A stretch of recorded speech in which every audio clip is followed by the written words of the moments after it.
ठीक है, चलिए रिकॉर्डिंग मोड पे भी।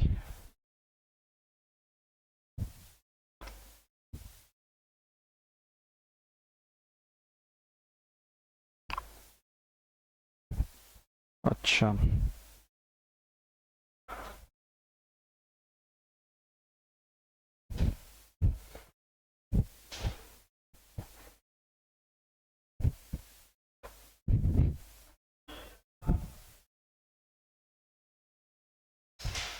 देखिए साइकोलॉजी की अपन बात करेंगे, और साइकोलॉजी की अगर अपन बात करें तो अगर रीट, जो कि आप रीट भी तो दोगे, ऐसा तो है नहीं कि रीट नहीं दोगे, है ना। तो रीट L1 L2 दोनों में साइकोलॉजी के 30 क्वेश्चंस आते हैं। हाँ, डिफरेंस ये है कि यहां पर रीट में हम साइकोलॉजी को CDP के नाम से पुकारते हैं, चाइल्ड डेवलपमेंट पेडागोजी, है ना। उसके अलावा साइकोलॉजी की जब हम बात करते हैं तो आपका सेकंड ग्रेड में 20 क्वेश्चंस आएंगे, और ये 20 क्वेश्चंस जो हैं 40 मार्क्स के हैं। मतलब गजब की बात है कि 40 नंबर साइकोलॉजी का, और साइकोलॉजी बहुत बड़ा रोल प्ले करती है जब आप टीचर ग्रेड की तैयारी करते हो, चाहे ग्रेड फर्स्ट हो या ग्रेड सेकंड हो या ग्रेड थर्ड हो, ठीक है। तो ओवरऑल उसके बाद फिर बात करते हैं। आज का पहला क्वेश्चन है हमारा, ये जो साइकोलॉजी वर्ड है जिसे हम लोग मनोविज्ञान भी कह सकते हैं, हिंदी में कहते हैं। तो मेरा आपसे एक प्रश्न ये है कि ये साइकोलॉजी वर्ड जो है वो किस भाषा का शब्द है। पहला क्वेश्चन मैंने आपसे क्वेश्चन किया, साइकोलॉजी किस भाषा का शब्द है, और अगर मैं आपको विकल्प दे दूं तो मेरा पहला विकल्प होगा लैटिन भाषा, दूसरा विकल्प होगा ग्रीक भाषा, तीसरा विकल्प होगा फ्रेंच भाषा, और चौथा विकल्प होगा इंग्लिश भाषा। अब आप बताइएगा कि साइकोलॉजी वर्ड किस भाषा का शब्द है। अगर मेरा यह प्रश्न आपसे हो तो तुक्का भी मार सकते हैं, कोई दिक्कत नहीं है ना। क्वेश्चन क्या है, ये जो साइकोलॉजी वर्ड है, साइकोलॉजी शब्द किस भाषा का शब्द है, यही मेरा प्रश्न है। किस भाषा का शब्द है, और इस क्वेश्चंस के ऑप्शंस यहां पर हैं। क्या है, थर्ड गलत आंसर है। देखिए बेटा, यहां पर ये साइकोलॉजी जिस भाषा में लिखा हुआ है उसी भाषा का हुआ, सिंपल सा। ये इंग्लिश नहीं दिखाई दे रहा, अरे इंग्लिश में लिखा है तो इंग्लिश का हुआ ना, सोचने की क्या बात है। That's very easy question. भाई इंग्लिश में लिखा है तो इंग्लिश भाषा का ही शब्द हुआ। लेकिन अगर प्रश्न दूसरा ऐसे पूछ ले एग्जामिनर, अगर क्वेश्चन आपका ऐसे हो कि ये इंग्लिश का साइकोलॉजी शब्द, जो कि इंग्लिश का वर्ड है, जो कि किसका वर्ड है, इंग्लिश का, की उत्पत्ति किस भाषा से हुई है। अगर ये प्रश्न होता किस भाषा से हुई है तो फिर उत्तर भी बदल जाता। तो फिर आपका आंसर क्या होगा, ऑप्शन अभी भी वही है, Latin, Greek, French and also English. तो what is the perfect and right answer of this question, क्या होगा इसका बेस्ट आंसर, बोलिए। अब आंसर बदल जाएगा। देखो बेटा, यहां पर पहली प्राथमिकता पर उत्तर ग्रीक आएगा, और ग्रीक को हिंदी में यूनानी कहते हैं। क्या कहते हैं, यूनानी कहते हैं। और यूनानी को इंग्लिश में ग्रीक कहते हैं, और ग्रीक को हिंदी में यूनानी कहते हैं। दैट्स वेरी इजी, बहुत आसान, ठीक है। जिस प्रकार एक बालक है, एक बालक जो घर पर मोनू कहलाता है, स्कूल में उसका नाम मोहनलाल है, लेकिन रास्ते में दोस्तों ने लफंगा रखा है उसका नाम। ठीक है, बच्चा तो एक ही है। ठीक वैसे ही वर्ड तो एक ही है, लेकिन उसका मीनिंग हिंदी में यूनानी, इंग्लिश में ग्रीक है। अगर यूनानी या ग्रीक विकल्प में नहीं आए तो फिर तीसरे विकल्प में आपको लैटिन चूज करना पड़ेगा। क्या चूज करना पड़ेगा बेटा? लैटिन। अगर ग्रीक और लैटिन दोनों आते हैं तो ऐसी सिचुएशन में आपको ग्रीक आंसर करना है। ग्रीक और लैटिन दोनों आ गए तो हाँ, इन दोनों में से तो एक ही आएगा, क्योंकि एक हिंदी कन्वर्जन है और एक इंग्लिश कन्वर्जन है। यही तो डिफरेंस है, बाकी कोई डिफरेंस नहीं है। इसीलिए आपको ग्रीक और लैटिन जब दोनों विकल्प दिए हों तो ऐसी स्थिति में ग्रीक को हमेशा प्रेफरेंस दी जाएगी। समझ में आ गई बात? क्लियर है? चलिए आगे बढ़ते हैं। उसके बाद नेक्स्ट क्वेश्चन की बारी आती है, और अगला क्वेश्चन जो हमसे पूछेगा एग्जामिनर वो क्या होगा? देखिए ध्यान से, ये जो मनोविज्ञान या साइकोलॉजी शब्द है, इस शब्द का पहली बार प्रयोग, इट मीन्स जब हम साइकोलॉजी का इंट्रोडक्शन पढ़ते हैं तो इसमें कई सारे क्वेश्चंस आपके पूछे जाते हैं एग्जाम में। नंबर 1 देखिएगा ध्यान से, बहुत ही इंटरेस्टिंग टॉपिक है, और जब आपको साइकोलॉजी से परिचय करना हो सेकंड ग्रेड के लिए, फर्स्ट ग्रेड के लिए, थर्ड ग्रेड मेंस के लिए, तो ये वाला पहला यूनिट आपको सबसे ज्यादा काम आता है। ठीक है, अब सबसे ज्यादा काम आता है तो कैसे? देखो, इसका सबसे पहले जिस बच्चे को उत्पत्ति पता हो तो पहला क्वेश्चन एग्जामिनर उत्पत्ति का पूछेगा कि उसकी उत्पत्ति कब हुई। ठीक है, दूसरा प्रश्न आपसे पूछेगा इसका अर्थ क्या है, इसका मीनिंग क्या है। What about the proper mean the word psychology and also the subject of psychology? आपसे पूछेगा इसका प्रॉपर मीनिंग क्या है। तो उस अर्थ में हमारा सेकंड क्वेश्चन बनता है मीनिंग क्या है साइकोलॉजी का। ठीक है, तीसरा थर्ड क्वेश्चन बनता है इसकी डेफिनेशंस को लेकर, यानी कि इसकी परिभाषाओं को लेकर। ये तीसरा प्रश्न बनेगा एग्जाम के दृष्टिकोण से, राइट। उसके बाद फिर चौथा प्रश्न जो हमारा बनेगा वो बनेगा मनोविज्ञान के इतिहास को लेकर, यानी हिस्ट्री ऑफ साइकोलॉजी।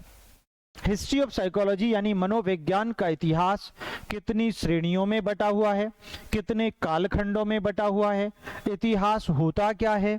ठीक है, ये सारी बातें अपन इस वाले चैप्टर में पढ़ेंगे। फिर उसके बाद पांचवें प्रश्न की तरफ अगर अपन बढ़ें तो यहां पर फिर आता है मनोविज्ञान की अवस्थाएं, स्टेजेस, या फिर मनोविज्ञान की अवस्थाओं से रिलेटेड आपसे कह सकता है या विकास यात्रा। कहने का मेरा अभिप्राय यह हुआ कि बेटा आपसे क्वेश्चन पूछेगा एग्जामिनर मनोविज्ञान की अवस्थाएं कितनी हैं, मनोविज्ञान की अवस्थाओं का कालखंड क्या है, मनोविज्ञान की अवस्थाओं को किन किन आधारों पर समझा जाता है। तो ये सारी बातें हम लोग इस वाले प्रश्न में करेंगे। और एक अंतिम प्रश्न आपका सिलेबस में आता है, वो है बेटा मनोविज्ञान का क्षेत्र, scope, territory, branches of psychology, scope of psychology की अपन यहां पर बात करेंगे। ओवरऑल ये 6 प्रकार के प्रश्न आपको दिखाई देंगे हमारे पहले वाले यूनिट से। कितने क्वेश्चन? 6 टाइप के क्वेश्चंस जनरली हमेशा, चाहे सेकंड ग्रेड का एग्जाम हो या फर्स्ट ग्रेड का एग्जाम हो, इसी प्रकार के क्वेश्चन संबंधी अवधारणाएं आपको यहां पर देखने को मिलेंगी। तो आज का पहला प्रश्न अपन पढ़ लेते हैं।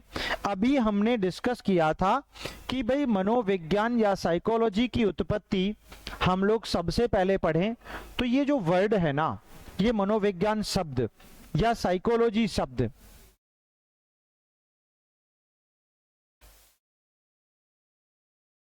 देखिए, तो इस मनोविज्ञान शब्द की उत्पत्ति की बात करें तो इस शब्द का पहली बार प्रयोग 1590 में किया गया था।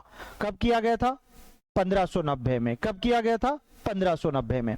यानी 1590 में इस वर्ड का पहली बार ओरिजिन हुआ।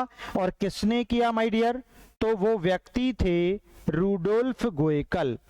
कौन थे माय डियर? रूडोल्फ गोएकल।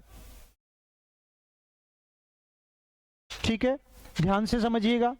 मीन्स कहने का अभिप्राय ये हुआ, ये जो साइकोलॉजी वर्ड है, इस शब्द का ओरिजिन से रिलेटेड क्वेश्चन अगर पूछा जाए, ये बाद में लिख लेना, मैं आपको बता दूंगा, डोंट वरी।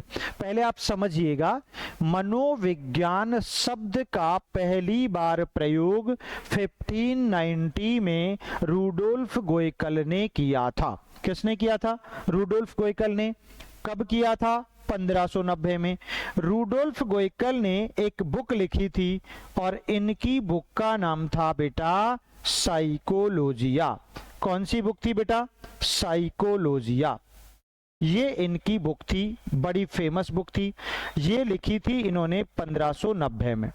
कब लिखी थी? 1590 में। इसी बुक में पहली बार साइकोलॉजी शब्द का प्रयोग रूडोल्फ गोएकल ने किया है। किसने किया है? रूडोल्फ गोएकल ने। हाँ, हम लोग यहां पर 1590 को कौन सी सदी कहते हैं? 1590 को सदी कौन सी कहेंगे? 16वीं सदी। क्यों कहेंगे? इसका एग्जाम्पल मैं बताता हूं। माना कि आज आपका बर्थडे है और आज आप 21 साल की कंप्लीट हो गई हैं। ठीक है, माना कि आज आपका बर्थडे 21 साल की कंप्लीट हो गई, हमने बर्थडे सेलिब्रेट कर लिया, सब कुछ एंजॉय कर लिया, पार्टी कर ली। ठीक है, लेकिन कल जब आप क्लास में आओगे तो 21 साल प्लस 1 दिन के हो जाओगे। यस और नो? तो 21 साल प्लस 1 दिन के हो जाओगे। इट मीन्स यहां पर 21 तो आज कंप्लीट हो गए, तो ये 1 दिन कौन से साल का हुआ? 22वें साल का हुआ ना। 1 दिन कौन से साल का? 22वें साल का।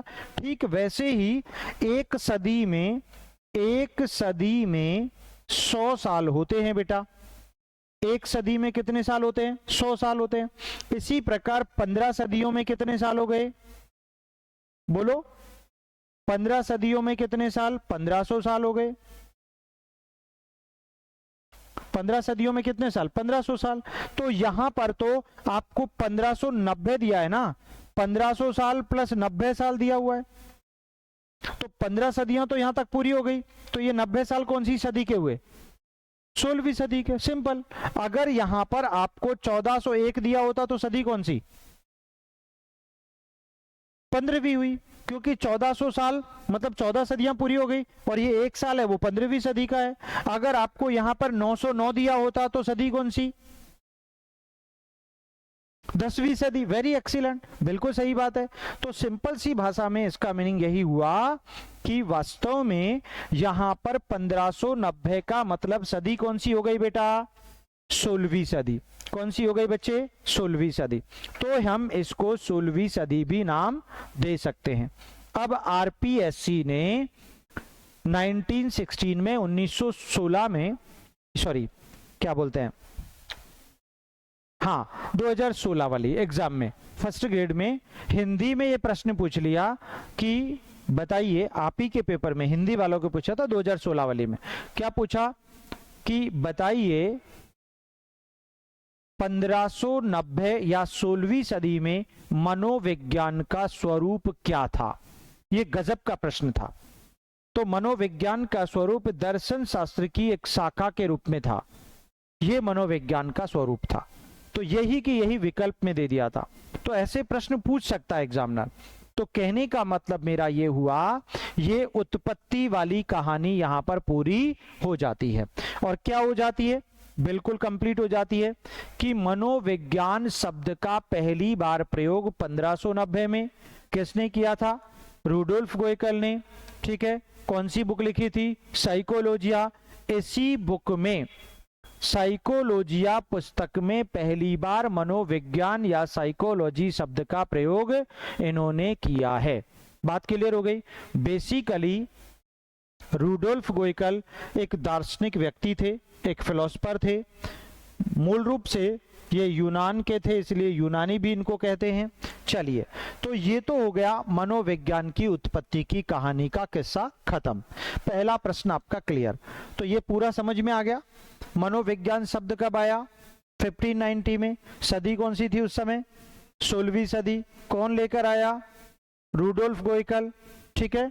अच्छा, रूडोल्फ गोइकल ने कौन सी बुक लिखी थी? साइकोलॉजिया। कौन सी बुक लिखी थी? साइकोलॉजिया। कब लिखी थी? 1590 में। ठीक है, क्लियर है। चलिए आगे बढ़ते हैं। अब दूसरा प्रश्न आता है मनोविज्ञान का अर्थ क्या है। तो देखो, इसको अपन स्लाइड आगे ले लेते हैं। मनोविज्ञान का अर्थ, मीनिंग ऑफ साइकोलॉजी।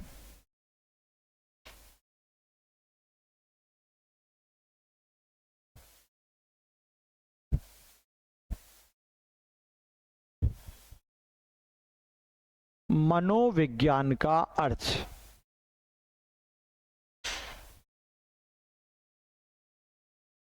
मनोविज्ञान का अर्थ, मीनिंग ऑफ साइकोलॉजी। इस मनोविज्ञान के अर्थ की अगर अपन बात करें तो देखिएगा,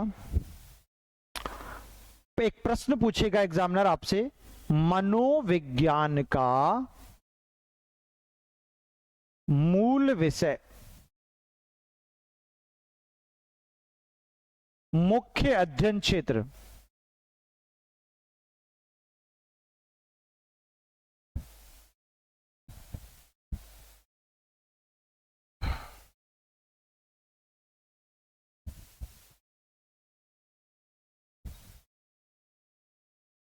मुख्य अध्ययन क्षेत्र या मूल अर्थ, मुख्य बिंदु,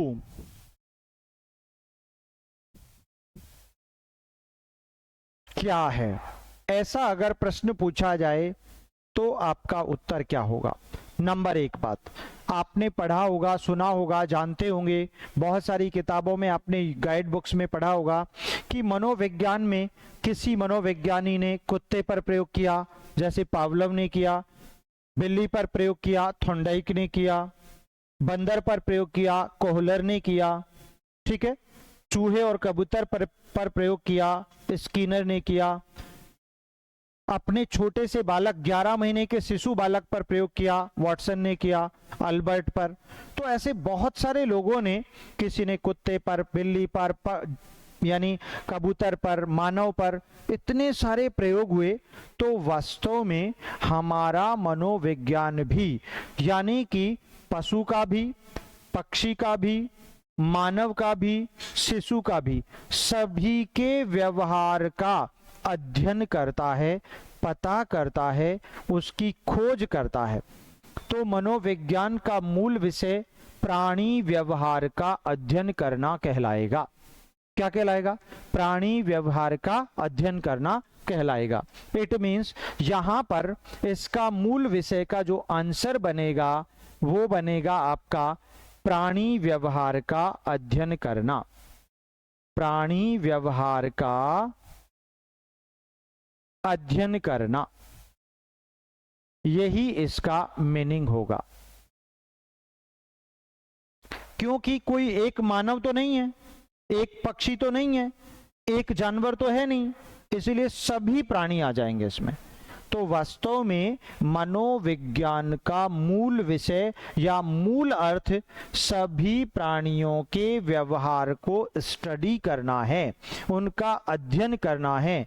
फॉर एग्जाम्पल, भाई मान लीजिए मैं आपका अध्ययन कर रहा हूं, आपकी स्टडी कर रहा हूं, तो आपका व्यवहार कैसा है, आप देखते कैसे हैं, आप बैठते कैसे हैं, आप खाते कैसे हैं, आप पहनते कैसे हैं, आप बोलते कैसे हैं, है ना, आपका बात करने का तरीका क्या है, इन सब से मैं आपके व्यवहार का पता करूंगा। और आपके व्यवहार का पता मैं तभी कर पाऊंगा जब मैं एक बहुत अच्छा साइकोलॉजिस्ट हूं, जब मैं एक बहुत अच्छा मनोविज्ञानी हूं। अगर मैं बहुत अच्छा मनोविज्ञानी नहीं हूं तो फिर आपके व्यवहार के बारे में पता नहीं कर पाऊंगा। इस कारण हमारे मनोविज्ञान का मूल विषय व्यवहार का अध्ययन करना है, to study about behaviour. Clear है? वास्तव में आप जब टीचर बनोगे जाकर के, तो जब आपकी क्लास में बच्चे बैठे होंगे तो जाते ही आप भविष्यवाणी कर दोगे क्या कि आप एक अच्छे डॉक्टर बनोगे, आप अच्छे इंजीनियर बनोगे, आप अच्छे खिलाड़ी बनोगे, आप अच्छे आतंकवादी बनोगे? ऐसे जाके बोल दोगे? नहीं बोल सकते ना। क्यों नहीं बोल सकते? क्योंकि आप अंतर्यामी नहीं है। यस और नो? तो आप क्या करोगे? ऐसी स्थिति में आप देखोगे कि बालक कैसे बोलते हैं, कैसे उठते हैं, कैसे चलते हैं। भाई मान लीजिए उस बच्चे की चाल ही ऐसी है, टांगे फेंक कर चल रहा है, तो आप समझ जाओगे कि इसकी तो चाल भी अच्छी नहीं है, ढंग की नहीं है, इसको तो चलने का ही मैनर नहीं है ना? और मान लीजिए गलती से आप टीचर बने और आप अपने विद्यालय में पढ़ाने गए और ऐसी स्थिति में आपकी शर्ट के बटन खुले हुए हैं, आपके बाल बिखरे हुए हैं, आपकी नाक से कुछ निकल रहा है, तो कल अगले दिन बच्चे आएंगे आपकी क्लास में? नहीं आएंगे, क्योंकि शिक्षक तो बच्चों के आदर्श होते हैं।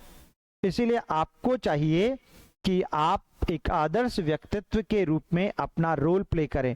ठीक वैसे ही बच्चों को भी तो आपका व्यवहार पता लग गया, आपके हुलिये से, आपके पहनावे से, आपके बोलने के अंदाज से, आपके घूमने और चलने के अंदाज से। आप पढ़ा रहे हो, पढ़ाते पढ़ाते आप पिछवाड़े पर खुजली कर रहे हो, पता लग जाएगा, दिख जाएगा सब सामने। यस और नो? क्या होगा इसका मतलब? इसका मीनिंग यही होगा, आपका बिहेवियर पता करना। तो यही बिहेवियर वास्तव में कौन बताता है? हमारा मनोविज्ञान बताता है। तो मनोविज्ञान का मूल अर्थ है ही यही, मनोविज्ञान का मूल अर्थ होता ही यही है। ठीक है ना? क्या होता है बेटा? प्राणी व्यवहार का अध्ययन करना।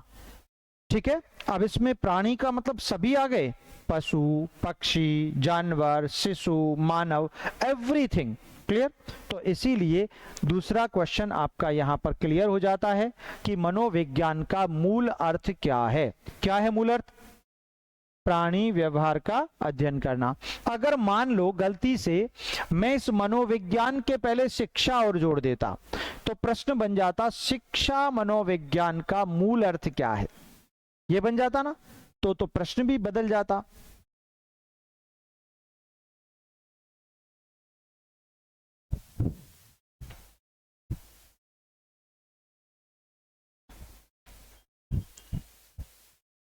अगर प्रश्न ये होता शिक्षा मनोविज्ञान का मूल विषय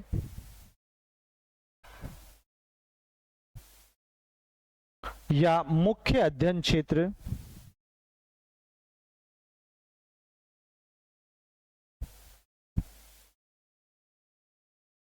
या मूल अर्थ क्या है? क्या है? तो ऐसी स्थिति में आपका उत्तर बन जाता, क्या बन जाता बेटा? बहुत सिंपल, वेरी सिंपल। आपका उत्तर होता मानव व्यवहार का अध्ययन करना।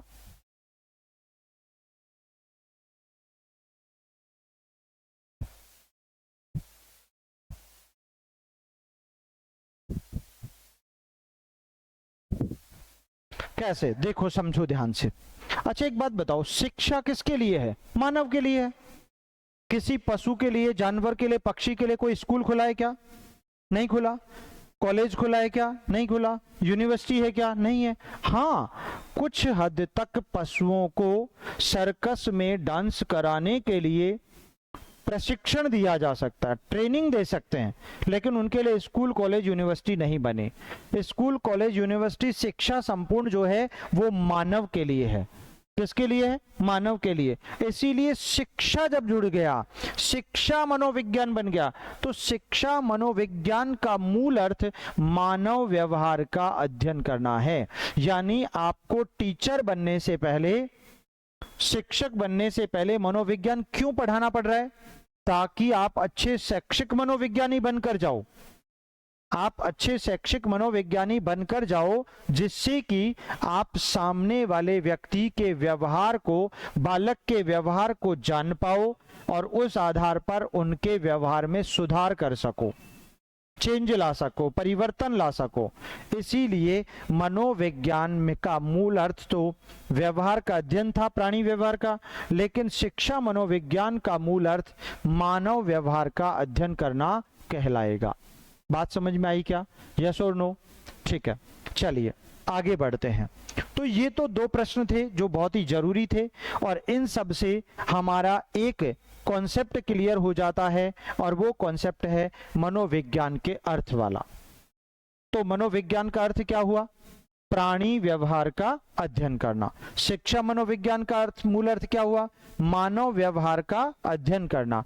To study about human behaviour according to educational psychology.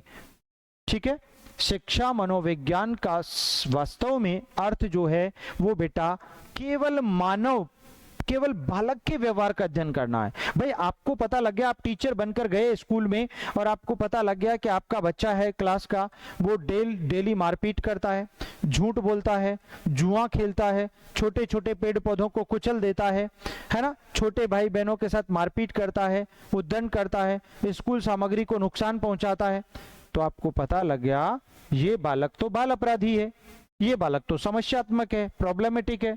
तो ऐसी स्थिति में क्या होगा? अब आप उस बच्चे के व्यवहार को पता लग गया कि तो बाल अपराधी है, समस्यात्मक है, तो अब उस बच्चे के व्यवहार को सुधारोगे भी तो सही, यस और नो? तो सुधारने के लिए आपको अच्छा शैक्षिक मनोविज्ञानी होना जरूरी है, दैट्स वेरी कंपल्सन। ठीक है, तो देखो, तो ये बात यहां तक आ गई। अब आते हैं हम लोग मनोविज्ञान की परिभाषाओं की तरफ। देखो कितनी सरल है मनोविज्ञान की परिभाषाएं।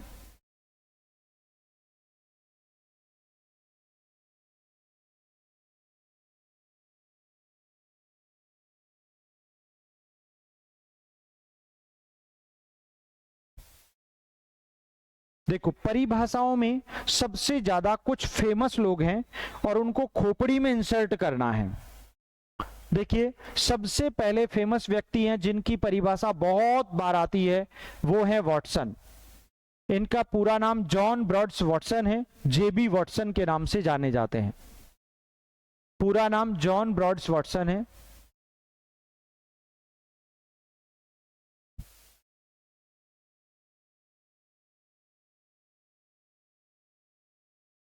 इनकी अगर कहानी पढ़ें तो जॉन ब्रॉड्स वॉटसन अमेरिका के रहने वाले थे।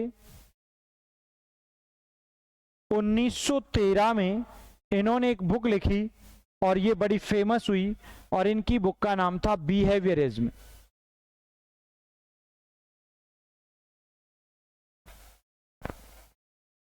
जिसे हिंदी में व्यवहारवाद कहते हैं।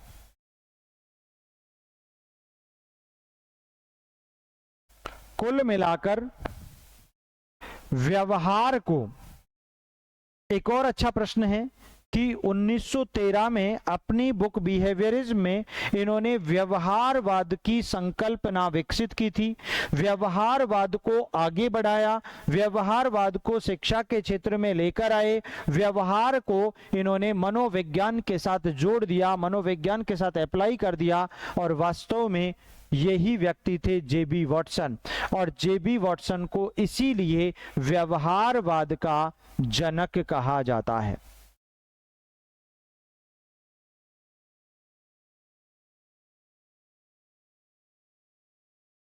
कौन है व्यवहारवाद के जनक? जेबी वॉटसन।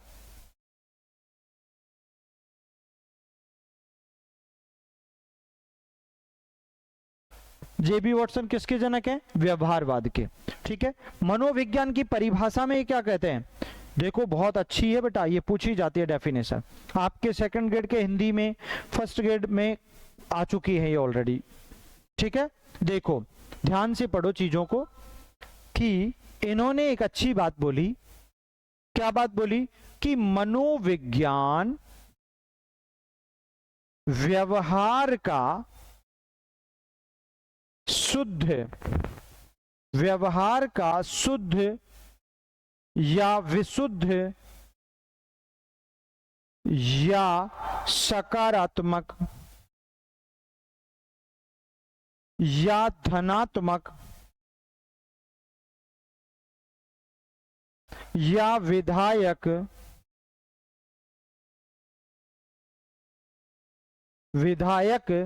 विज्ञान है।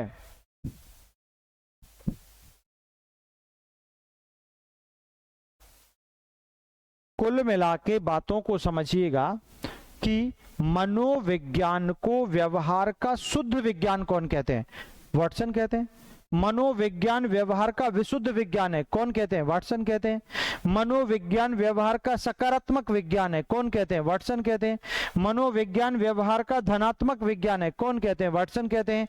मनोविज्ञान व्यवहार का विधायक विज्ञान है, कौन कहते हैं? वाटसन कहते हैं।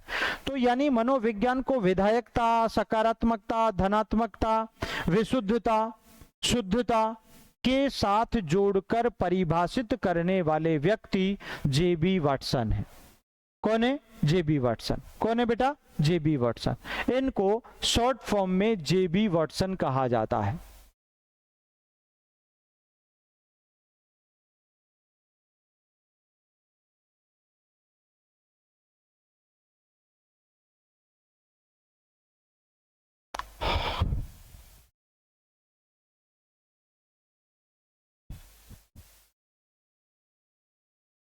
ठीक है, चलिए, तो ये वाटसन की परिभाषा हो गई, मनोविज्ञान की पहली परिभाषा।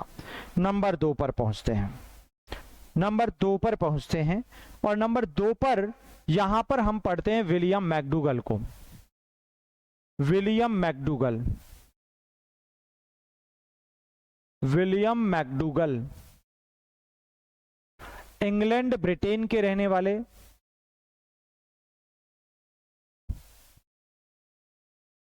यूके यूनाइटेड किंगडम, ठीक है, ब्रिटेन जिसे कहते हैं, मूल प्रवृत्तियों के जनक हैं। मूल प्रवृत्तियों के जनक हैं ये। एक और अच्छी बात, व्यवहार शब्द के जन्मदाता भी हैं। व्यवहार शब्द दुनिया में पहली बार इन्होंने ही दिया था। व्यवहार शब्द पहली बार किसने दिया था? विलियम मैकडूगल ने। देखो बेटा, ये व्यवहार शब्द का उल्लेख जो है हमें 1905 में इनके द्वारा लिखी गई पुस्तक आउटलाइन ऑफ साइकोलॉजी में मिलता है। आउटलाइन ऑफ साइकोलॉजी, यानी इन्होंने 1905 में एक किताब लिखी थी जिसका नाम है आउटलाइन ऑफ साइकोलॉजी। कौन सी पुस्तक है बेटा? Outline of psychology. किसने लिखी थी? विलियम मैकडूगल ने। कब लिखी थी? 1905 में। किसने लिखी थी? विलियम मैकडूगल ने। ठीक है, याद रखो। आगे चलकर इसी पुस्तक में पहली बार इन्होंने व्यवहार शब्द का प्रयोग किया है। याद रहेगा, कोई दिक्कत नहीं है। फिर एक और फेमस बुक लिखी इन्होंने 1908 में, 3 साल बाद ही, और ये बुक थी कौन सी? एन इंट्रोडक्शन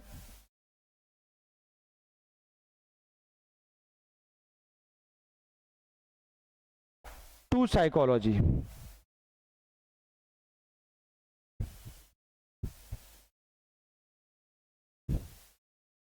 इस पुस्तक में, जो कि 1908 में लिखी थी, इसी पुस्तक में इन्होंने 14 प्रकार की मूल प्रवृत्तियां बताई हैं। 14 प्रकार की मूल प्रवृत्तियां बताई हैं।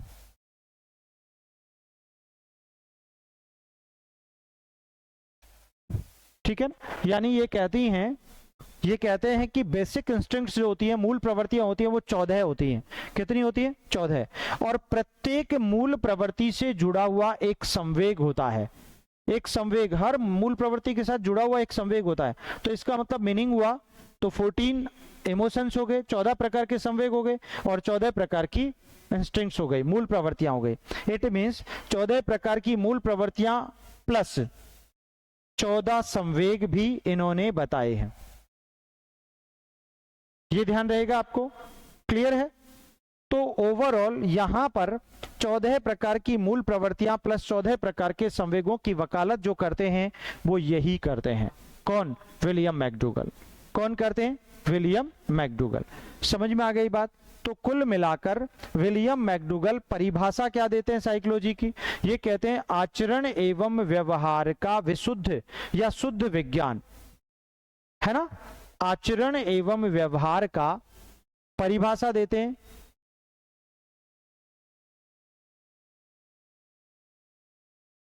मनोविज्ञान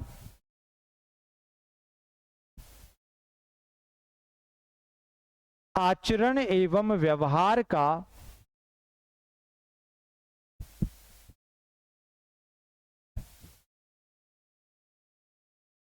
शुद्ध विज्ञान है, शुद्ध विज्ञान है, गजब की बात कहते हैं। कुल मिलाकर जब आपको पढ़ना हो तो ये दो शब्दों को ध्यान में रख लो। इट मीन्स विलियम मैकडूगल की परिभाषा अगर मनोविज्ञान की पूछे तो आपको ध्यान रखना है आचरण और व्यवहार का शुद्ध विज्ञान ही मनोविज्ञान है, ये कहना है विलियम मैकडूगल का। ठीक है, उसके बाद वुडवर्थ क्या कहते हैं? वुडवर्थ, प्रोफेसर वुडवर्थ जी क्या कहते हैं मनोविज्ञान की परिभाषा में? ये कहते हैं वातावरण के साथ या के संबंध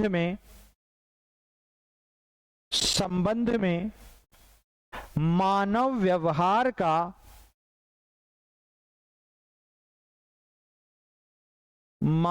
व्यवहार का वैज्ञानिक अध्ययन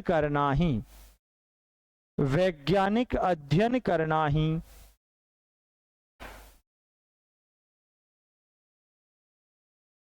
मनोविज्ञान है।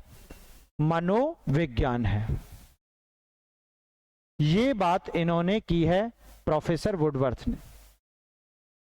यानी ये कहते हैं कि अगर आप फॉर एग्जांपल अभी मेरी क्लास का जैसा एनवायरनमेंट है, ठीक है, उस एनवायरनमेंट यानी शैक्षिक एनवायरनमेंट है, तो शैक्षिक एनवायरनमेंट के अकॉर्डिंग मैं अगर मानव व्यवहार का विज्ञान की भांति अध्ययन करता हूं तो इसका मतलब मैं एक मनोविज्ञानी हूं।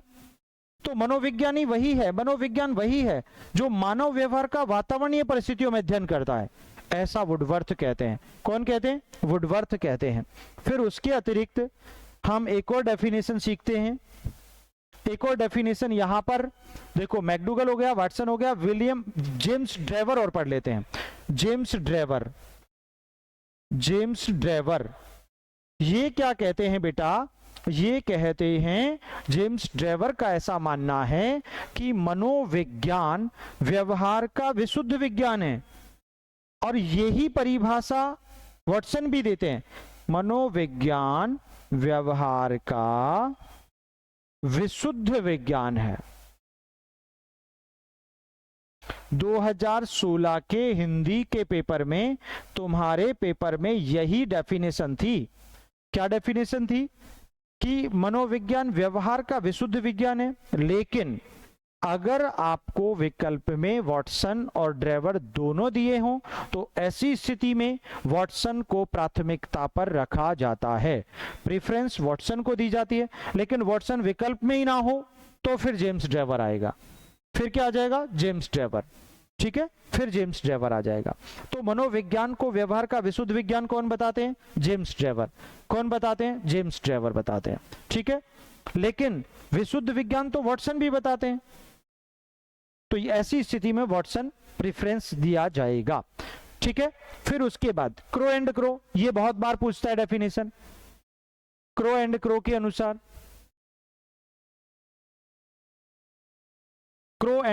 अनुसार, ये कहते हैं मनोविज्ञान मानव संबंधों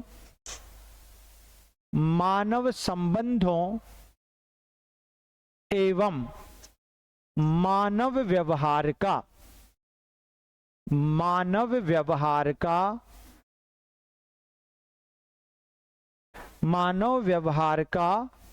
शुद्ध विज्ञान है। देखिए बेटा, कुल मिलाकर ये यहां पर मनोविज्ञान की डेफिनेशंस को हम लोगों ने डिस्कस कर लिया। एक और व्यक्ति हैं जो विलियम जेम्स कहे जाते हैं। William James. You know about William James? बेटा ये वो व्यक्ति हैं जो अमेरिकन मनोविज्ञान के जनक हैं, जो मनोविज्ञान के आधुनिक जनक भी हैं। The modern father of psychology is called William James.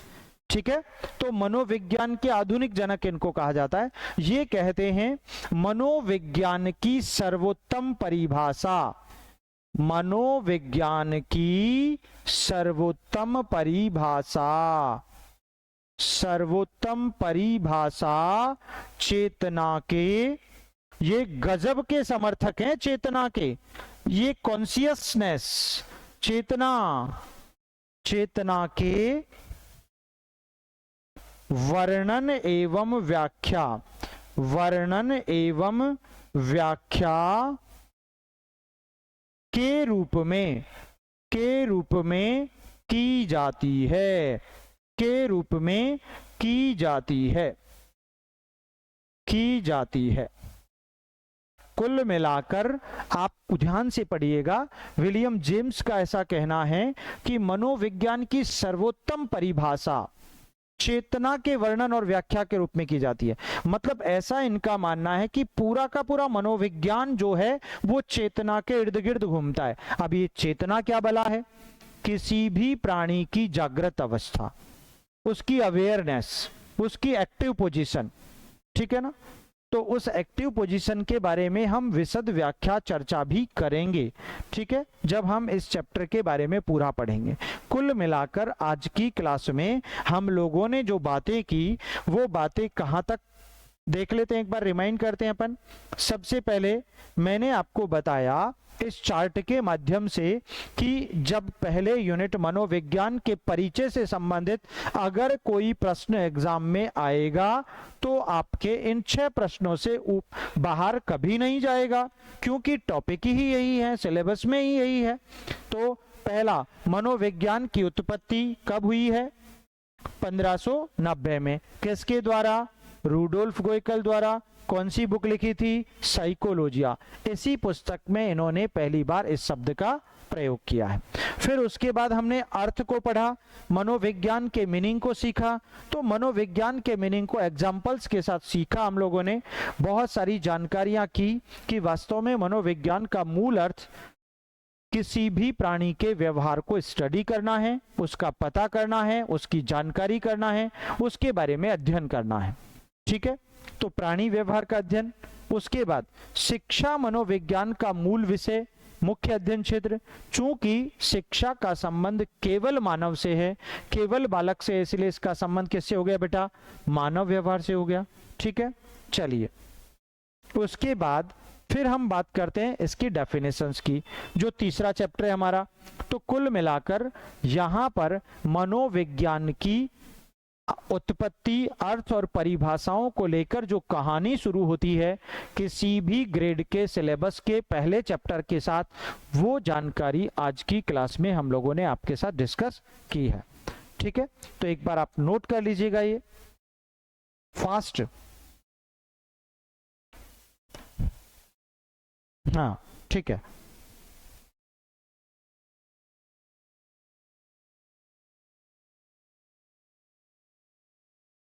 चलिए आगे बढ़े।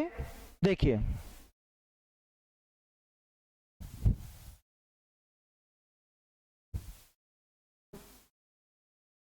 देन नेक्स्ट में जब हम लोग वाटसन की बात कर लें,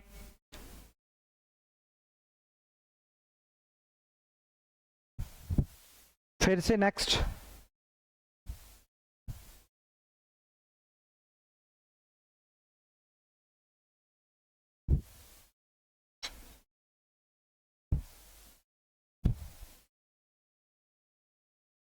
एक एक साइकोलॉजिस्ट के साथ आपको एक एक डेफिनेशन को पिक्चराइज करना आना चाहिए, ठीक है।